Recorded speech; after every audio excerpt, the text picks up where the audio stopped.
ఇట్లాంటి వాళ్ళు వస్తారు, క్యాంపెయిన్ చేసుకుంటారు, మస్తీ చేసుకుంటారు. ఉప ముఖ్యమంత్రి ఏదో పడేస్తే అయిపోతుండే.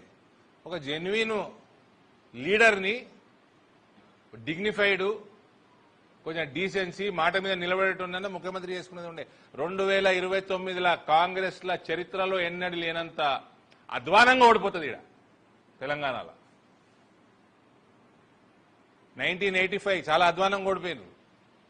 1994 ఇంకా అధ్వానంగా ఓడిపోయారు. 2028-29 రేవంత్ నాయకత్వంలో కాంగ్రెస్ పార్టీ చాలా అధ్వానంగా ఓడిపోతుంది. కానీ మన మోడీ గారు మేరసే జుడిజావని మరి ఏమన్నా ఉందో నాకైతే తెలియదు. చాలా చిన్న కార్యకర్తని బీజేపీలో, ఏమన్నా లింక్ ఉందేమో మరి నాకైతే తెలియదు. అట్లాంటిది ఏమైనా ఉందా? సువేందు అధికారి, అందుకే చెప్పిన కాంగ్రెస్ వాళ్ళకి సలహా, మా నాయన చాలా సేవ చేసిన ఈ పార్టీకి. జెన్యున్గా కోమటిరెడ్డి వెంకటరెడ్డి లాంటి వాళ్ళు, శ్రీధర్ బాబు లాంటి వాళ్ళు మాట మీద ఉండి జీవితాంతం కాంగ్రెస్ పార్టీలో ఉండి గసంటోళ్ళని చేసుకున్నా సరే, ఈయనకి ఏదో పడేస్తే అయిపో మంత్రి పదవి. ఎప్పుడు జారుకుంటాడో తెలియదు. ఇక Revanth Reddy claims that he got the 3 bullet train corridors to Telangana అన్నాడా మొన్న? ఆయననే తెచ్చిండని బుల్లెట్ ట్రైన్ కారిడోర్స్ చెప్తే ఈయనండి. ఇది highlight joke. The Modi government brought national policy called the National Rail Plan. The first draft of the National Rail Plan was released in 2020 and the final report was released in 2021.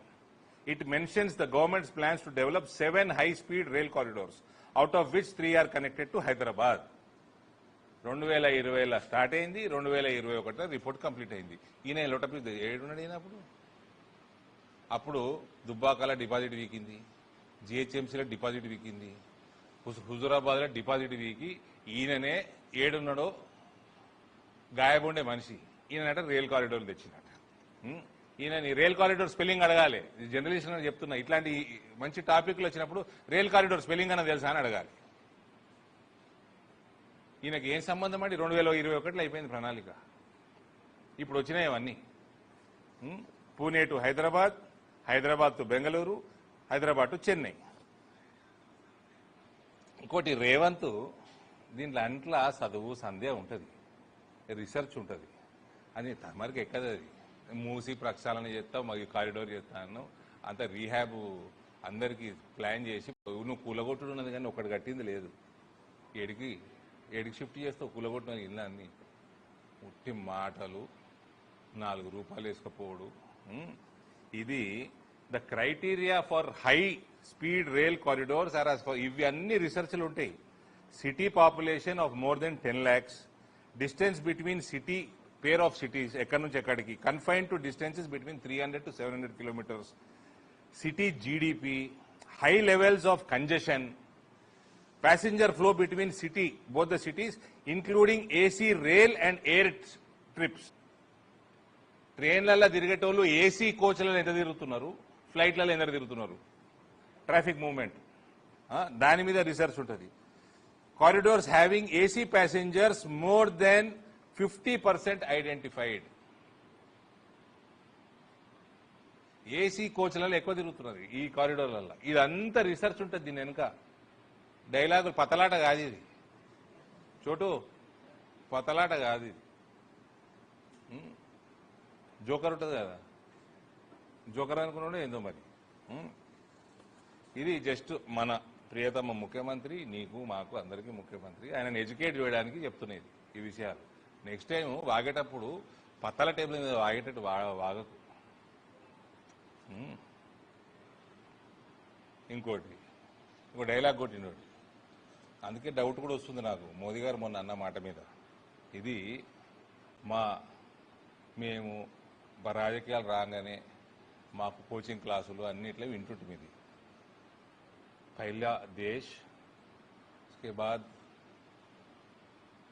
Janata Dal, దాని తర్వాత BJP party, దేశం ప్రథమం, ప్రజలు second, తర్వాత మన party, తర్వాత 4th ప్లేస్లో మన కుటుంబం కానీ ఇండివిజువల్ కానీ అని మాకు నన్ను నేర్పినాడు.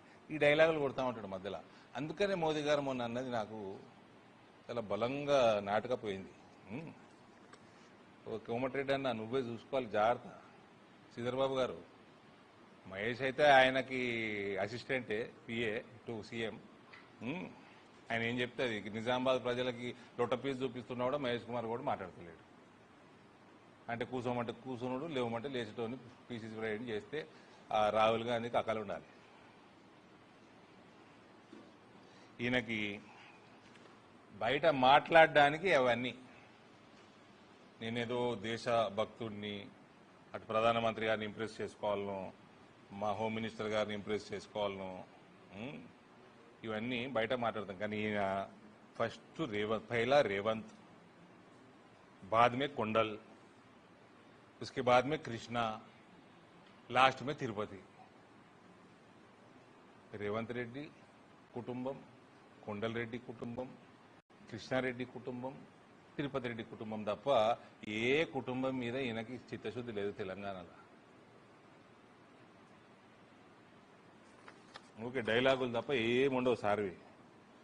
ఇక ఈ ఫ్యూచర్ సిటీ అట, ఆ ఫ్యూచర్ సిటీకి మన 9th డిసెంబర్ రోజు సోనియా గాంధీ బర్త్డే నాడు ఏదో చేసిండు కదా, ఏదో సమ్మిట్, గ్లోబల్ సమ్మిట్ అని చేసిండు. సోనియా గాంధీ గారిని పిలిచిండు, వచ్చిందా? నా లేకైతే రాలే. అరే వాళ్ళు కూడా నమ్మరీనని. ఆ కేసీఆర్ కరీంనగర్ని డాలస్ చేస్తా, వరంగల్ని వాషింగ్టన్ చేస్తా, హైదరాబాద్ని మన న్యూయార్క్ చేస్తా, పాత బస్తీని ఇస్తాన్బుల్ చేస్తా అంటే ప్రజలందరూ కూర్చొని ఆయనని ఫార్మ్ హౌస్లో కూర్చోబెట్టి అందరు కలిసి.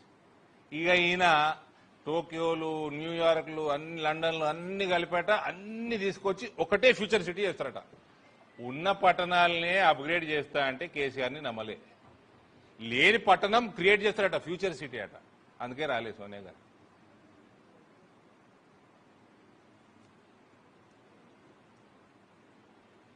ఫ్యూచర్ సిటీ మీద ఈయన చేసిన రీసెర్చ్ ఏంది, ఫ్యూచర్ సిటీ ప్లానింగ్ కి ఉన్న ఏజెన్సీలేంది, ఎవరు, మీ దగ్గర ఎటువంటి ప్రణాళిక ఉంది, ఎన్ని సంవత్సరాలలో కడతారు, ఎంత బడ్జెట్, ఏం నుంచి తెస్తారు, ఇవన్నీ అడగరు జర్నలిస్టులు. ముఖ్యమంత్రి అని భయపడతాడా? ఈ ముఖ్యమంత్రి మీద పేరుకే ముఖ్యమంత్రి, గింతే కుర్చీ లేవేలే, కూర్చుంటే కుర్చీలో గాయపడతాడు ఈయన. ఏం భయపడకూరు, అన్ని అడగండి, టెక్నికాలిటీస్ అడగండి జర్నలిస్టులు మాట్లాడేటప్పుడు. నోటికి వచ్చింది మాటలు పతలాట ఆడినట్టు.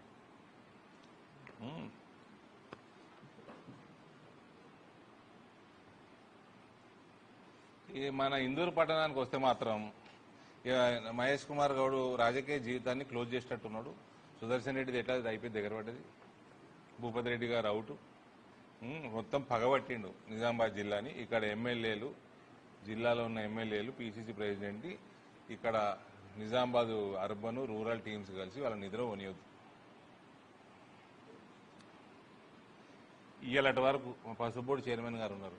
ఇయ్యాలటి వరకు రైతులు, మీకైతే మేము చెప్పాలండి, మేము చేసేసినాము,